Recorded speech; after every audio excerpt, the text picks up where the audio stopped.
এটি গোপালের একটি ড্রেস। এটি আমরা তৈরি করব 2 রকম সুতো দিয়ে। একটা নট বেঁধে নেব এইভাবে। আপনি চাইলে এমনিও করতে পারেন, আমি নট বেঁধেই করি।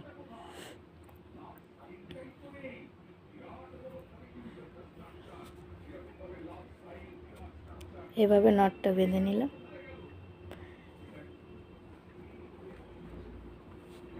জিরো সাইজের গোপালের জন্য তৈরি করব। 1 2 3 4 5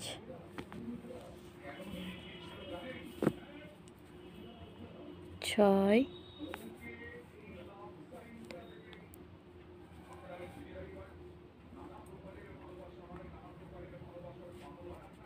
7